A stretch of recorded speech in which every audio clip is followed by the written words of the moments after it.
Hi everyone, welcome to the Trade and Connectivity 2020 Challenge 2020 Industry Level Track. Thanks for joining us here today. This session is with the Container Depot and Logistics Association of Singapore, CDAS. So my name is Heidi and I'm from Enterprise Singapore and I'm part of the TCC 2020 co-organizing team, and I'll be your moderator for today's session. So today we have the team from CDAS who have kindly sponsored one challenge statement for this particular TCC 2020 industry level track. As some of you may already be familiar, for more than 29 years, CDAS has represented the container depot operations and associated transport operators in the local logistics supply chain services to uplift the skills level of the industry, to embrace new technology and to create opportunities for those businesses to connect with each other. So some admin pointers before we dive straight into the session itself. So our challenge sponsor will have about 25 minutes to share each challenge statement in detail, about the motivation behind crafting the challenge statement, some of about the technicalities as well as the desired outcome. So thereafter, we have the Q&A section. So I'd like to encourage all of you here to feel free to make use of this entire session to really ask as many questions as you can. So you can utilize the Q&A function down below and type in your questions, and we will address them here during this session itself. So we have Ricky and Kelvin from the CDAS team here with us today. Ricky will start off with giving a brief introduction about CDAS as well as the challenge statement itself. So without further ado, I'll hand it over to Ricky. Okay, this is Kelvin. I'm the Executive Director of the CDAS. So today with me, we have Ricky and Ken Chin. Both of them, they are the pilot adopters. So Ricky will run through the problem statement, give you some background and the details. Then after that, following that, if there's any Q&A, Ken Chin, the other pilot adopter will also come in. Okay. Hand over to Ricky. Hi everyone, I'm Ricky. I'll give a quick run through what CDAS, a quick introduction, and also some simple slide regarding the challenge statement and the inspection and all that, so that we have more time for Q&A. And also Kenjin will also join us together to elaborate further if you've got any question in terms of the challenge statement.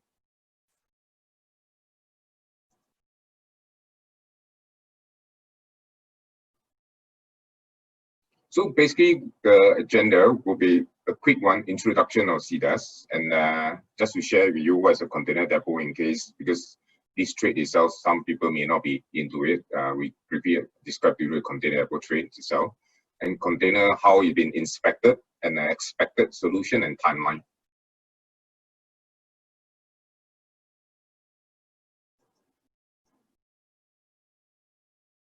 So basically, CDAS itself, formed in 1991 as to advance the container logistic industry, and all the members are relating to container logistic industry, which is container depot and container trucking companies itself. And we've been addressing the industry issues and in terms of digitalization of the container logistics itself. So basically from here, you can see that since 1991, we've been trying to digitalize in the container logistic itself, because logistic itself is very bread and mortar in terms of operation. So what we do is trying to introduce all the digitalization process itself to enable and to assist the industry player to better do their job, and also see how can we beautify it and make it more sexy for the new generation to come in to continue the container logistics. I think everyone will agree with me during the circuit breaker itself. Container logistics is an essential trade, bring all the required resources from all over the world to Singapore. Singapore being an island city itself require that, and this will have be available, be it a pandemic or be it during circuit breaker or anything like this. So it's very critical for us in terms of resupply or supply to Singapore as a nation itself. So throughout the year, we've been doing several projects itself. You can see from here, even from 2007, we are starting locating the trucks itself having container traffic system. And subsequently, we upgraded in 2014 to have the container management system, creating a platform, an ecosystem for the whole container logistic industry. And also subsequently, we also make the truck even smarter by having a smart device into the truck, having an eCDAS, and also CTR, and subsequently in February, we launched the e-payment, electronic payment for the industry as well.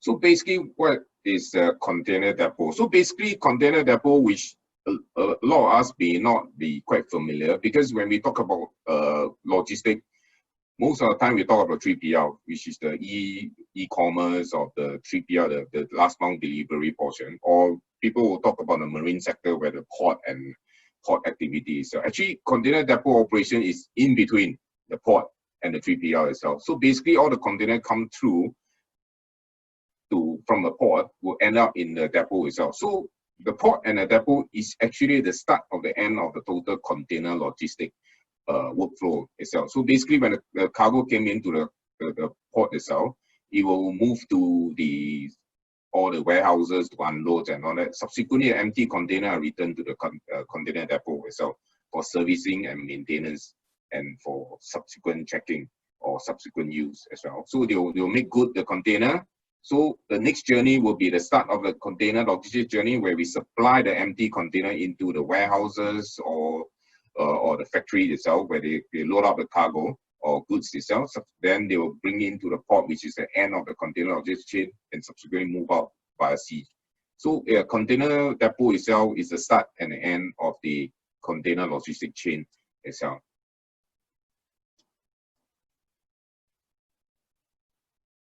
So basically, as we mentioned, is the container is handed over from the port to the transporter, from the transporter to the depot, and from the depot also, when it's empty, giving back to the factory, and from a factory probably go back to the port itself. So doing this handing over and taking over process, this container being the packing per se, need a lot of inspection, so that it's just like a car rental. When you rent a car itself, so you need to briefly check to make sure the car is working, running fine before you take over and use them. So in the container logistic industry, same thing, the container itself become a packing itself, where you need to use it to hand over the container. So inspection need to be there to ensure all the container are being inspected. So basically, container got several sides. You can see from the imaging itself. So they have the left, right, and 6 sides from outside, and also you have the door that you open. Then subsequently you inspect inside as well, and the underside as well.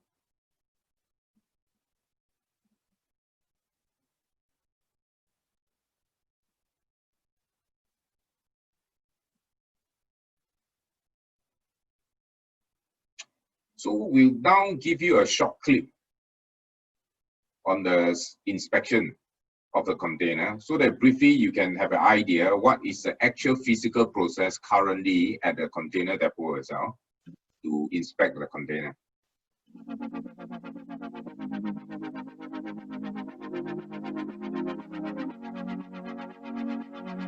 So basically, the inspector or surveyor per se, they will have to go around to inspect all the surfaces of the container and make sure everything is okay.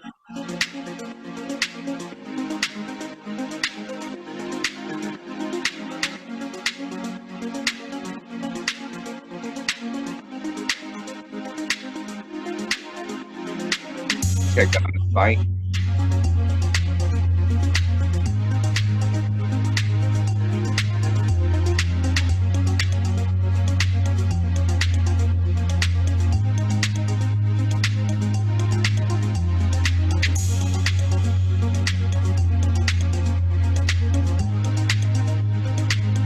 And then you can move up to check the top surface of the container as well. So if there's more damages and things like that, they have to go on to the container to check for further damages.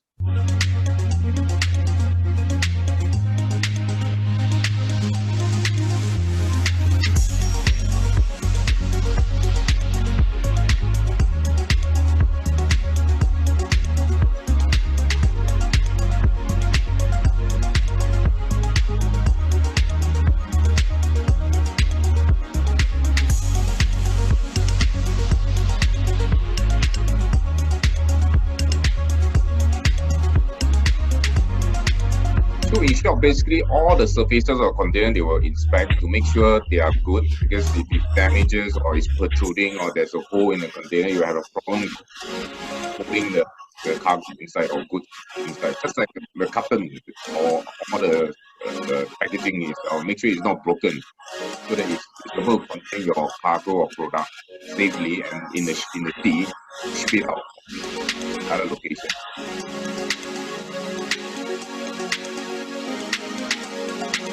So interior also very important. Make sure there's no any defects, rust, something protruding out that will damage your packaging or damage cargo inside and things like that.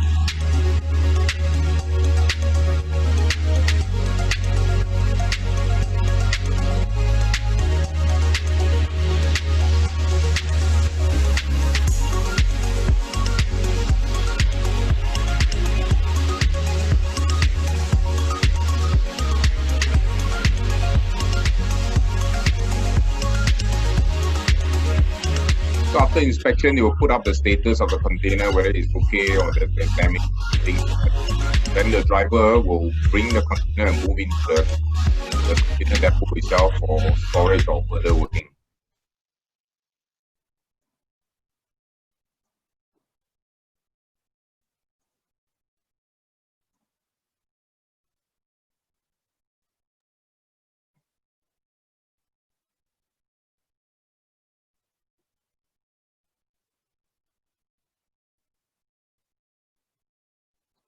So basically, you can see from here that actually the surveyor or inspector per se, they have to inspect all the surfaces of the container and move around all the 6 sides, left, right, center, the bottom, the interior as well, to make sure there's no defects per se to the container, because for subsequent loading of the cargo itself.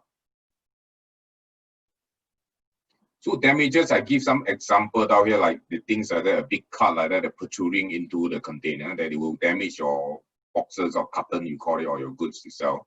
Or it becomes there's a gap in the panel, means that the water can get in, anything can get in, rain or some product are sensitive to lights and things like that.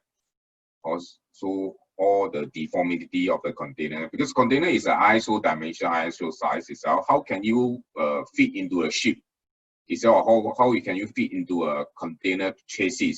How can you truck it? It's because there's a standardized size, standardized dimension of the container. So any defect like this may affect the size of the container that can be properly put into the ship deck itself, or to stack up in the ship or into the chassis, or subsequently in the depot to stack them out. And the floor as well, where you put your cargo onto the floor. Most of the cargo floor are wooden floor, or maybe there's bamboo flooring or some other different kind of flooring, like they put lacquer and things like that, plastic epoxy and things like that, based on the cargo. So there's several damages. At the bottom itself, there's cross member like this to support the whole container weight or the cargo weight.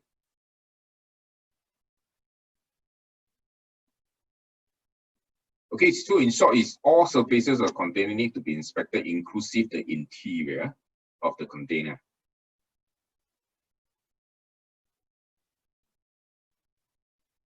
So basically, we down here trying to show some of the possible damages, but you want more of this information, we take along the standard called the TR39, Technical Reference 39, which is available in the Singapore Standard Council, or you can get from the ICL, Institute of Container Lessor, itself, which they talk about the inspection standard of a container internationally.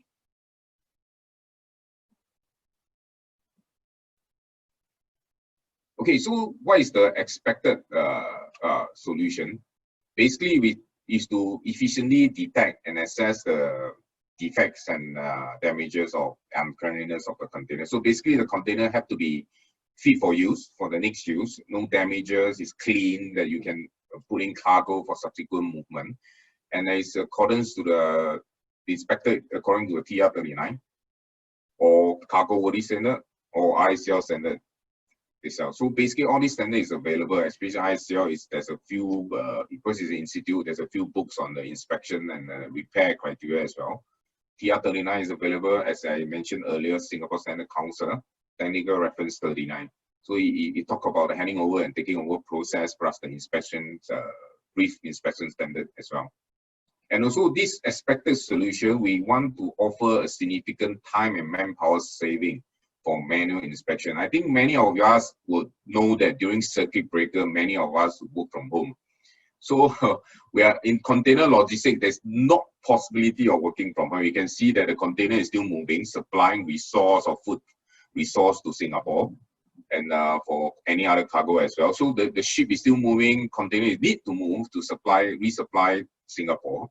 So there's no way we can work from home because you can see the inspector actually need to be physically inspecting a container to make sure the container is fit for use or the container is not damaged itself. So right now, what we will expected the solution there is that can we inspect the container remotely through any other gadget, for example, drone or sensor or things like that, so that the inspector itself, instead of inspecting physically at the location, can like per se work from home or in another environment where they can view from the screen or pick up from some sensor and check the damages itself. So it's just a forward looking and see how this thing can be done remotely from any other gadget that all of you may think of or you have went through in another industry or another process itself. So basically, and at the same time, when you inspected the damage, data need to be collected. So estimation of repair or survey damages itself, there's a standard fashion of collecting data in terms of data format and as well as and location code, and these are internationally recognized in terms of location code and things like that.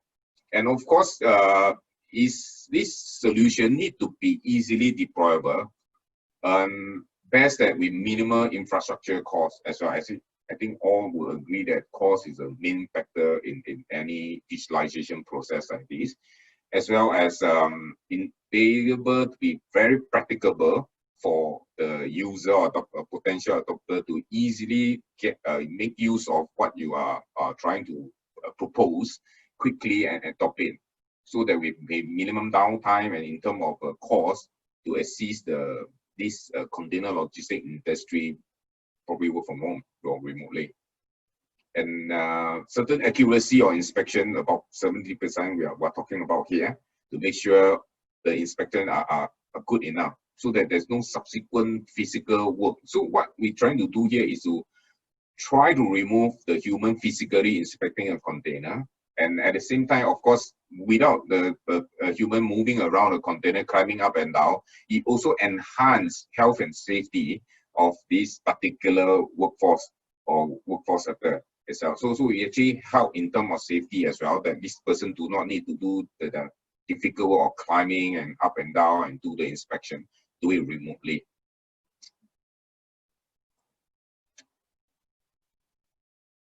Okay, this is a brief timeline that we have, or in fact, it's timeline we given. Today is a challenge briefing. There's a deadline of submission by 1st October 2020. 2nd October till December 2020 will be assessment and evaluation of the proposal. An announcement of selected solution will be done end of year, December 2020.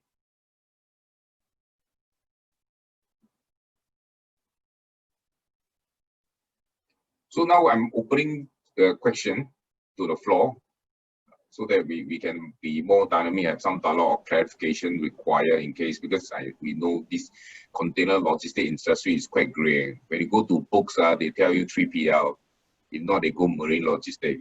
Marine to the warehouse or the 3PL, this portion, most of the time people forgotten or they don't take notice. Yeah. Thanks, Ricky, for the very insightful sharing. We have a couple of questions already lined up, but before we actually proceed to them, I'd like to encourage the members of the audience to feel free to not be afraid to type your questions in the Q&A function below. Ricky and Calvin will be more than happy to answer any questions that you have. So Ricky and Calvin, the first two questions are, when the surveyor marks the containers, what does it mean? And the second question is, are containers supposed to be empty when the surveyor inspects the inside of the container? So currently for the challenge, the container will be empty because we are putting into the container depot environment right now. So it will be empty for this challenge itself. And at the same time, we're talking about marking because currently there's no way to mark digitally per se on the container. So right now we use physical marking on the container in case somebody forgotten. Actually, when you look through the portion, you just mark. Just like you go take a test, the teacher mark the thing to make sure that it's been checked and things like that. The damages is around here. So if your solution are able to mark digitally or virtually have a grid to locate the container accurately, actually you don't need to have physical marking on the container itself. Keng, maybe correct me if I'm wrong. Yeah, maybe I can add on a little bit. The marking, I think they might want to know that the marking is to state which customer, because in the depot we have different customer, so you have to indicate this container belongs to who, and also the status, because I think in the depot we normally stack the container in different status. Those that require cleaning and repairing, and separate from those that is not requiring. So the marking is for the stacker operators and the operation people in the depot to identify the container. So it's more for internal. Yeah. Internal reference on the different containers as well. Okay, thanks. The next question is, does inspection always happen during the daytime, or does inspection happen during the nighttime as well? I can say most of the time is the daytime, but of course they may have chances where we need to do overtime for this inspection as well. Okay. Yeah. So is the solution that is being requested intended to save on total manpower or reduce the time taken to inspect every container? Sorry, I don't get a question, sorry. I think the audience, member of the audience here is asking whether, what would be your priority, whether you want to have lesser inspectors inspecting the entire container, or your primary goal is to reduce the time taken for the container inspection? So basically what we're trying to do here is not to remove any job. Firstly, we wanted to assist the inspector to do job more accurately and in a better or standard fashion, and then at the same time safely, so that they don't need to climb. And best thing you can do is they can work remotely. At the same time, they can inspect the container. So down here we are more on collaborative than removing the human totally, because there's many other things that's going to come in. So to us, digitalization process is not about removing a person's job, but is to enhance or assist the person digitally with equipment or that to do their job better and then more accurately. Yeah, so here it's about improving the each worker's productivity and to be able to conduct the job in a very safe manner as well. That would be a priority to CDAS. Okay, the next question here is, what happens when a surveyor finds a defect on the container? What would be the follow-up actions then? So when there's a defect on the container itself, so basically they will need to recommend the kind of repair required for the defects itself, usually. So, but this can be done in the backroom fashion. That means to say that if your solution can detect the damages, because you see down here, we try to cut down time for this truck also to transit in the handing over and taking over process. So we will not spend too much time going into it, how to repair the damages too much, unless there's a physical damage that require the driver to get involved. It means to say that maybe it's an obvious situation where this container will lodge through branches of the tree. There's some leaf is still there. You can see that this driver, we need to talk to the driver. You knock into or having an accident during your transit from the factory to the depot. So things like that, and then we will need more communication in terms of damages and a way to repair, to let the driver know. Yeah. And how long does current inspection take per inspection? And what's the duration and estimated time? So typically we talk average about 5 minutes. You can have faster, you can have slower, but average about 5 minutes. Why I say that?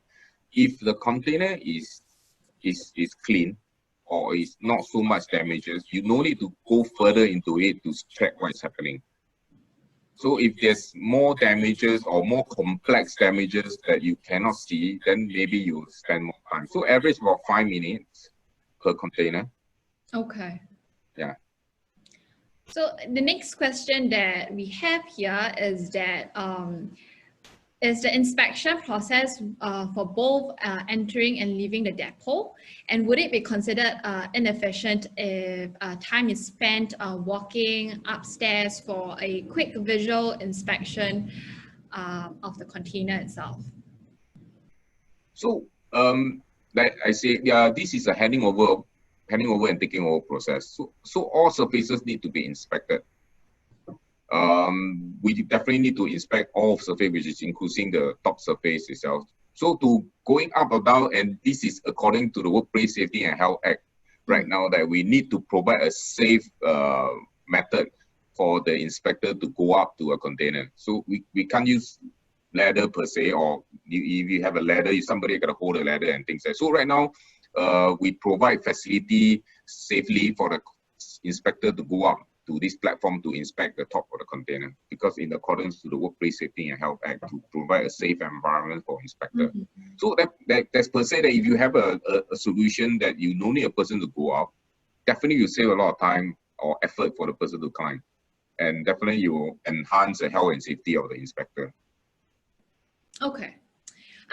For the next question, I believe you have touched on it briefly, but can you share with us again, what does it mean to have a minimum accuracy of 70% for your solution? So basically, you need to identify the damages accurately. We are giving about 70% because through our statistic and average. Because you can't be too low that you say 50-50, I don't know, is it a damage or not a damage? You at least must know that it's really is damage. So to what degree of damages is between the next 50% to the 70, and what the accuracy of damages is. So we are talking about, you cannot be 50-50, that you cannot be not so sure is it damage or not damage, definitely not a 50%. So you must at least be on the 50 to 70% in the comfort level that you know there is damage, and you need do some work to be get on it, or you can identify what's the defect we're talking about. Is it a bend, is it a hole, or things like that. This need to be there. You can't be too much guessing, and you only identify is defect, yet subsequently you need the person to climb again to check. So then you defeat the whole purpose about this whole solution. KG, you want to add?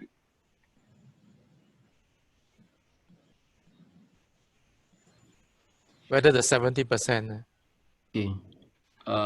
I guess when we say accuracy, I think we meant the equipments when you use, they must be able to identify the damages. I don't think so you can do 100% from the beginning. That's what I think we assume. So if you cannot identify all the damages 100%, it is just maybe a beginning. But of course, if you want to do survey, you need to be 100% sure. So 70% of accuracy is, I think, we're referring to the equipment itself at this moment, not the container inspection. The container inspection, you have to identify 100% the damages. I hope this answered the question. Okay. So the next question I have, if I'm reading it correctly, if I'm not reading it correctly, feel free to also retype your question, okay? Will the driver be at the spot during the remote inspection process? Yes, the driver will be at the spot. And how many locations are the containers being inspected today? You mean per location? How many slots is it? I think it's how many locations, as in how many container depot inspection locations are there today in Singapore? Yeah, perhaps. So container depot itself, we got about more than 20 gates. So Okay. more than 20 gates. That's the depot itself. But don't forget this solution, we're talking about handing over and taking over. It can happen even in the factory, even in the port. So right now the challenge is we scaled out to container depot just to have the fixed environments. But subsequent, this system can roll out to anywhere. Okay, so the idea here is to have a versatile system that can be deployed in any environment. It's just that during the prototype or the testing, we have fixed it to a container depot for the purpose of this challenge itself. Yes. Can I add on? Maybe I just clarify this point. Yeah, I think in terms of surveying, I think maybe they have to understand that every company or depot operator has a in-gate where we survey all the container. So the number of location, I think if you are referring to the number of operators that we are having, so each individual depot itself, I think there is 11. Ricky, is that correct? 11 depot operator? There's about 13 companies, but they got more than one gate. I mean, more than one location each. So about 20 over location right now. So some of them operate a few sites. Yeah. A few sites itself per company, and then some of them has one. So I think we had a total of almost 30 location, basically performing the survey of these containers. Okay. And the next question here is the container being inspected on the trailer or in the yard? The container inspected on the trailer itself. Okay. So there's a challenge because the underside is somehow some of the surface has been blocked by the skeleton chassis or the structure that hold the container. Yeah. Okay. And are the containers being moved by prime movers or forklifts? Transporting is in the prime mover. So subsequently, you need to offload, bring the container away from the prime mover. It's done by the top lifter or forklift. Okay. Yeah. So depending on the question, they are talking about in terms of movement, what kind of movement. Yeah. Okay. And I think there's an audience that asked, what is it meant by easily deployed? I think here it means what is it meant by the solution being easily deployed? I think here, would it be the same scenario where it's outside the container depot? So easily deployed means to say that we will not you need to build a building to house your solution. So in current context, container depot is basically have an open space and some have a shed. So it's how to inspect the container within a sheltered area or maybe in the open. So that no additional deployment you need to build a building or structure or too many structure to enable the solution. Okay. And we have a very good question here. Is the solution intended to provide on-site real-time feedback, or can the feedback be delayed? Basically, we need on-time, real-time feedback because it's a handing over and taking over process. You cannot per se that you hand over something, the person go off already, then you tell him that actually just now something happened to the container. Just like you rent a car, you don't return a car, then a few later, then you say actually there's a short one wheels. Yeah. Okay.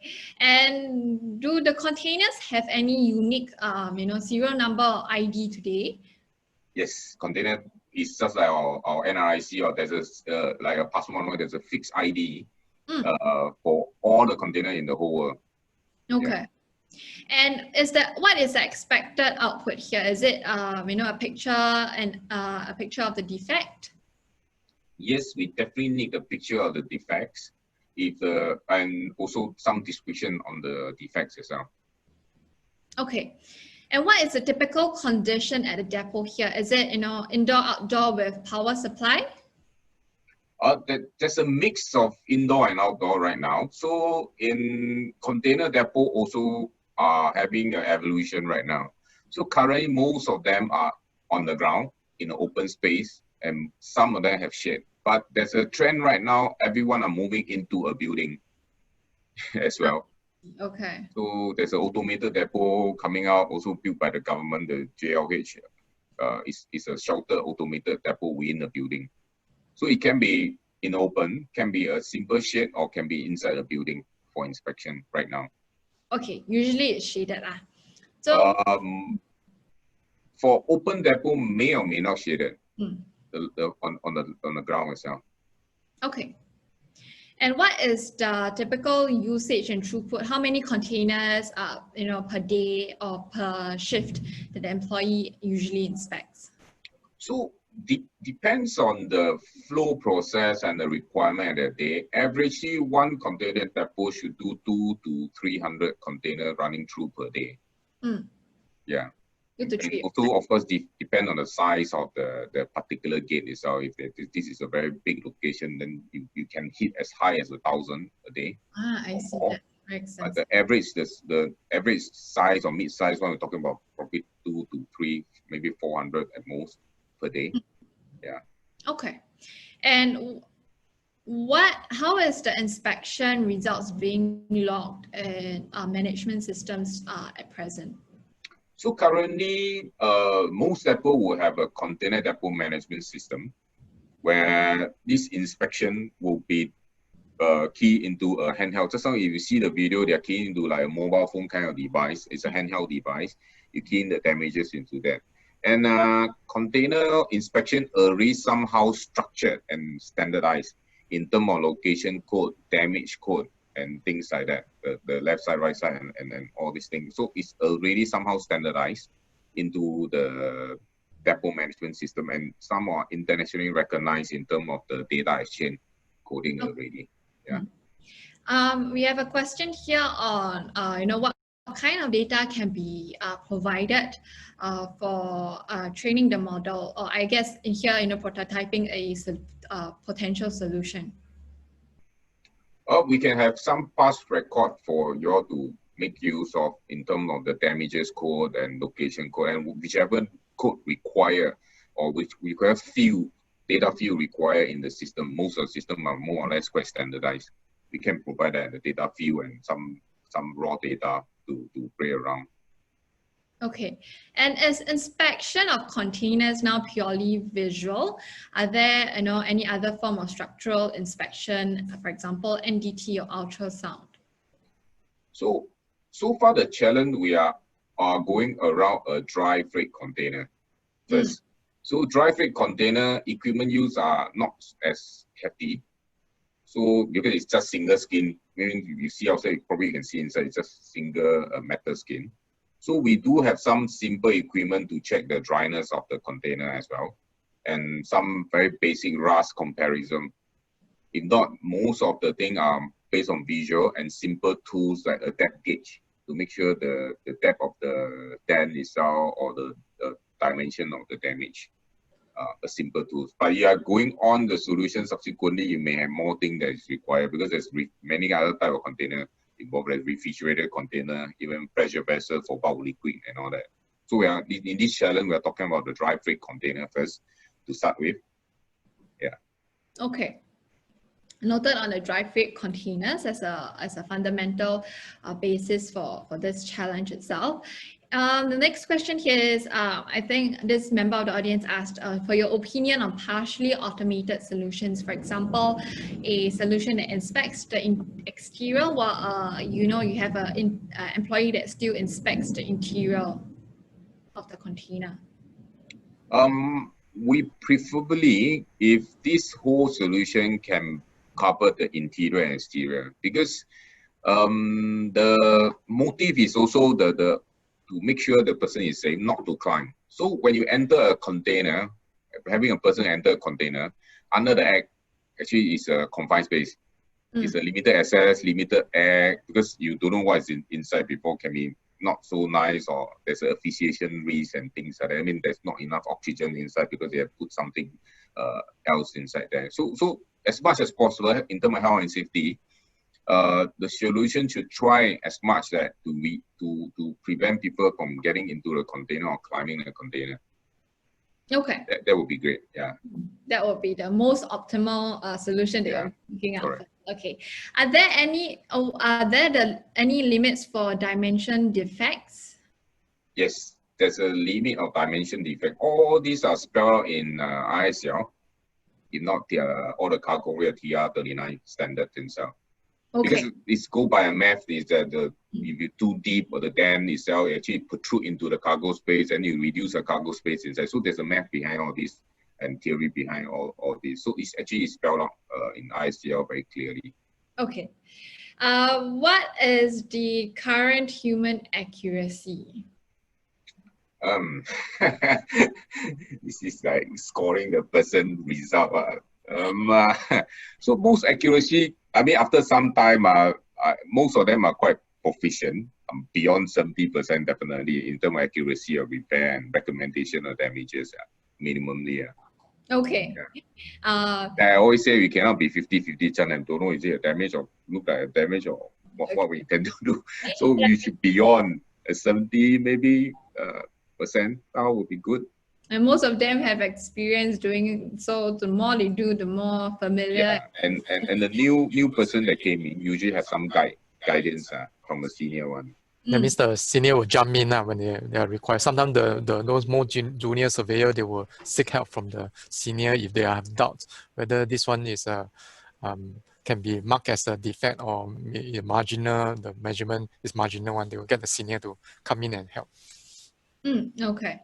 And how are the defects being marked today? So currently, because it's physical survey, so what they do is that they actually use a paint marker to mark on the container. But however, actually, those samples that digitalize they can use a handheld to mark the location digitally into the system already. So the subsequent repairer or person on to make good the container can see from the location code, they know where's the actual location.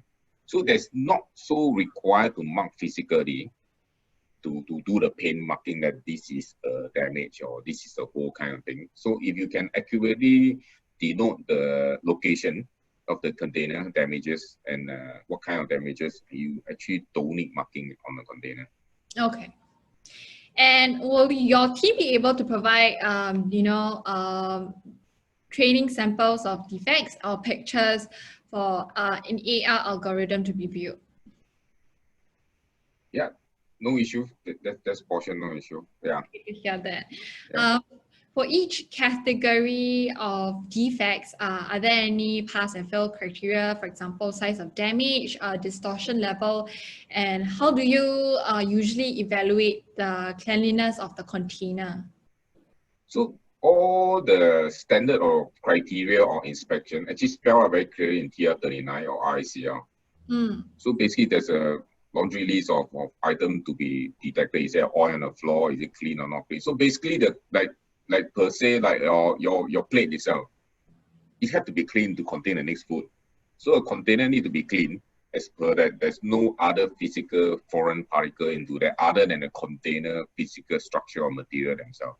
That means the panel is there, the floor is there, but it's not that there's some oil there or some foreign particle there that's protruding or affecting the loading of the cargo. Yeah. Okay, so there are already standards to define all this, and I'd like to encourage, Yes. interested solution providers, startups, to actually, refer to the already publicized standards. So, okay, we have a member of the audience asking here who owns a very fundamental question. Who owns the container? Is it CDAS, the freight forwarders, or shipping companies? The owner of container owns a container. So it can be the depot may have some container or logistic company may have some container to help move their cargo around. So it can be a leasing company that you lease the container or the shipping company that use this container to move the cargo around. So it's a mix of a person owning the container. Yeah. So different people will have different, as in different people will also own the container. Yeah. Just think like a car. The car, you can own a car, you can rent a car, you can rent from a leasing company, or you can get a Grab and a car and somebody else but you drive for you, kind of thing. Yeah. Are the containers being stacked up before they are loaded onto the trucks for inspection? When they come in after inspection, they will be stacked up for subsequent repair and things like that. So when the truck come in, they will also take from the stack into the trucks for moving. So basically the truck itself, a prime mover per se with the chassis, is to move the container away from depot or bring the container into the depot. So they're actually transporting the container to different factory or different places and all that. Yeah, so internal movement itself usually is done by the lifter, which is the top lifter or the forklift, to move the container around and stack them out.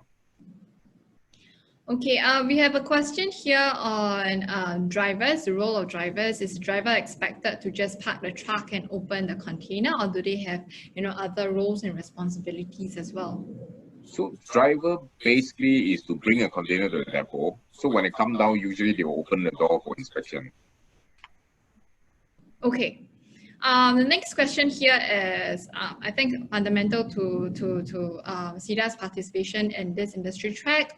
Is CDAS the end user or sponsor representing, depot companies for this challenge? CDAS is a sponsor and may not be the end user, because we have member company under CDAS that will be the end user.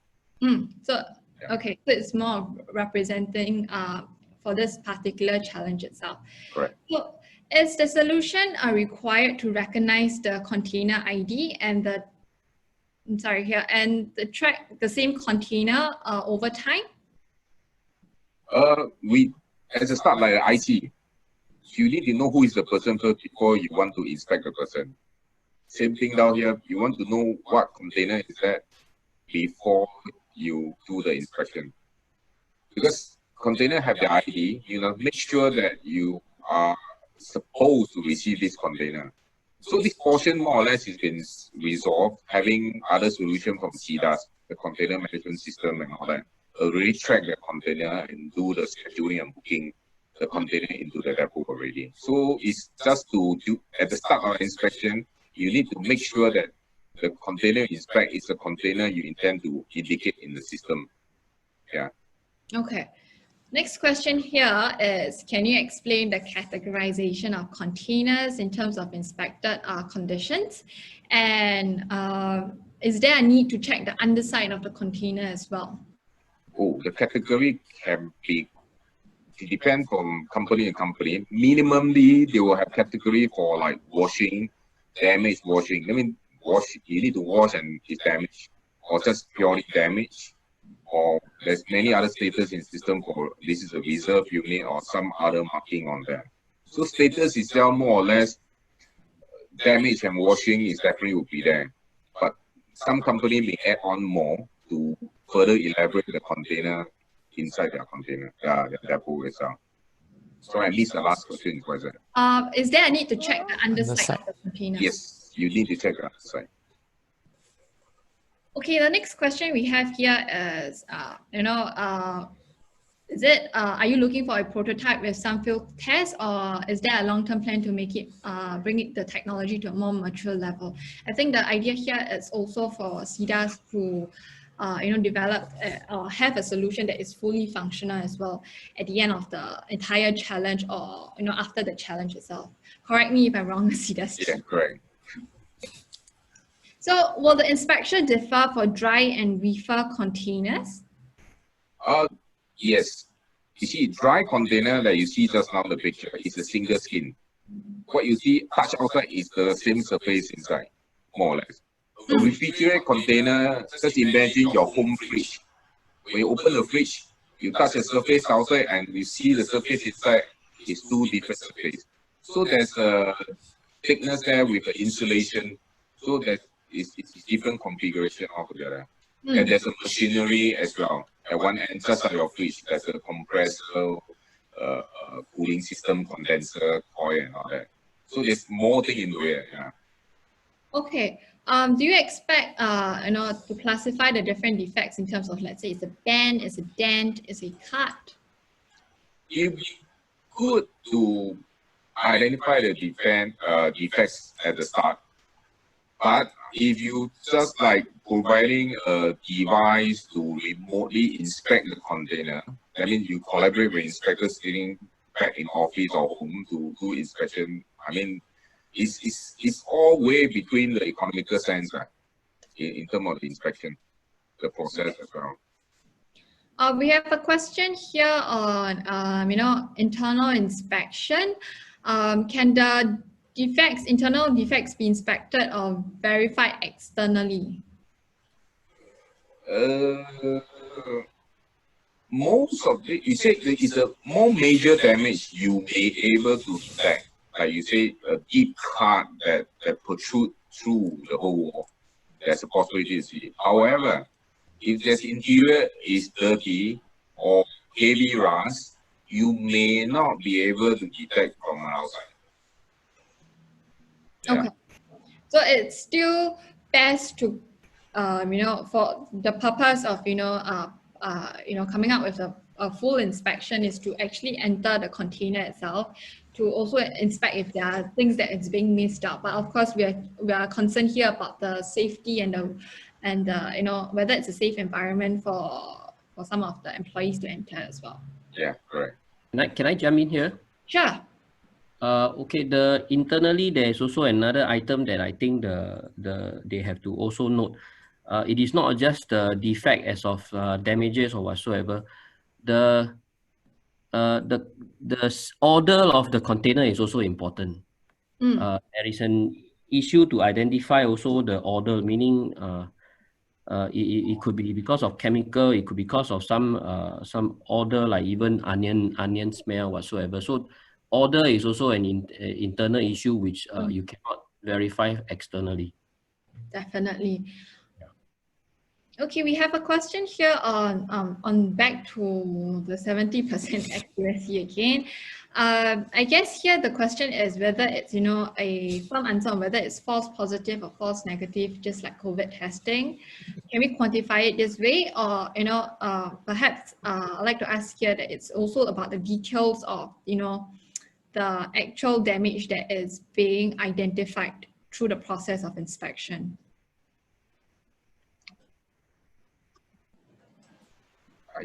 I lost you. So, what is the question? Okay, Whether 70% is it? It should be 100%. I think the question is should be the testing accuracy should be 100%. By right, but why is it 70%? I think. I think false positive means the accuracy of it being correct, and false negative would be accuracy of it being not a defect. So I believe you are looking at more of the false positive rate, right?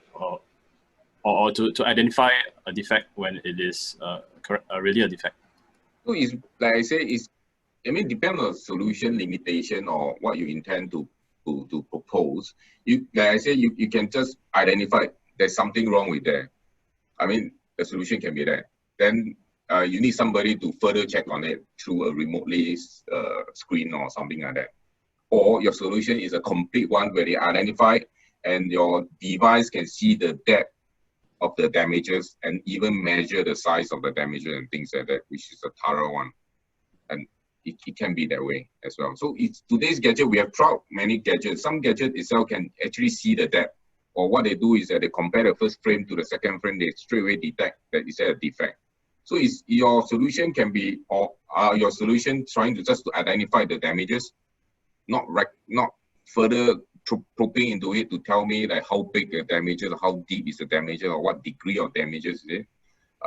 We have to verify this subsequently, and how and by providing, say, you just identify the damages.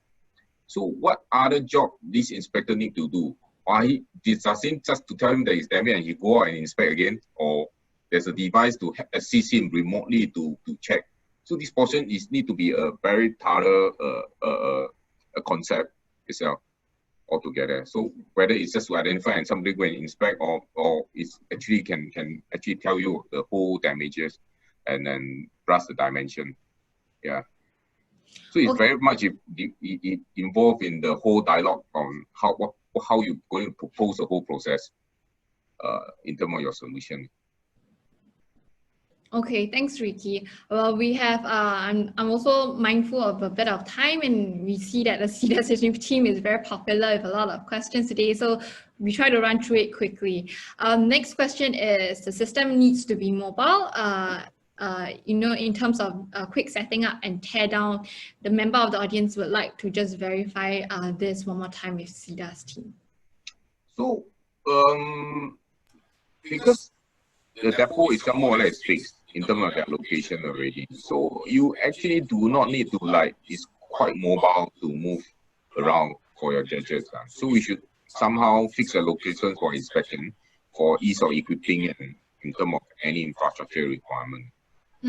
So we are not thinking of having something that today I inspect here, tomorrow I inspect outside the room, or next day inspect some other location. We are not thinking about that. More or less there's a fixed gate location where the exchange is occur, the handing over and taking over process occur currently. Yeah. Okay. Next question here is the data set together with the ground truth of damages to be provided to evaluate the detection accuracy of the proposed solutions? I think here it means to say that how accurate is the solution being judged based on. Definitely the solution need to have some certain accuracy, and you can't not even be identified is there damage or not. So there's a minimum need to be provided from your solution. Okay. Nick, we jumped straight into the next question. Based on your experience, what are the most challenging things if automated or remote inspection is being used? So the most challenging thing we ever come across is that most of the equipment right now can detect the exterior quickly, because basically there's no obstruction in terms of environment or infrastructure. So most devices have the issue to inspect the bottom where the chassis is. The structure of the chassis is blocking the container. And next thing is the interior of the container. Because, for example, some solution require a fixed device at a distance to view the interior.